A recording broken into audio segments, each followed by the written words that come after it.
మీకన్నా తక్కువగా ఉన్నవాణ్ణి చూసి వెకిలి నవ్వు నవ్వడం, మీతో సమానమైన వాణ్ణి చూసి నిర్లక్ష్యం చేయడం, మీకన్నా పైనున్న వాణ్ణి చూసి అసూయతో ప్రవర్తించడం జీవితంలో అలవాటైపోతే వాడు రేపు పొద్దున్న ఎక్కడ ఏ స్థానంలో కూర్చోపెట్టండి, వాడు ఓ ఉద్యోగస్తుడిగా వెళ్ళాడు అనుకోండి, వాడితో సమాన ఉద్యోగుల్ని చూసి నిరాదరణ, పై వాళ్ళని చూసి వెకిలి భావన.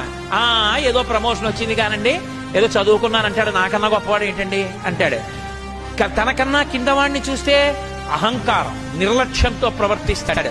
తనకన్నా కిందవాళ్ళు తనని చూసి సంతోషించరు, సమానులు సంతోషించరు, పైవాళ్ళు సంతోషించరు, తన అహంకారానికి తానొక్కడే సంతోషిస్తుంటాడు. అటువంటి వాడికి ఆపదొస్తే కాపాడేవాడు ఎవ్వడూ ఉండడు.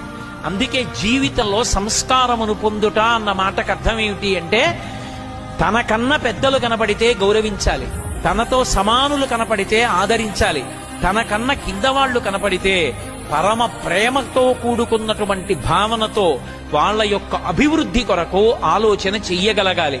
ఈ మూడు భావాల్ని మీ జీవితంలో బాగా అలవాటు చేసుకోండి.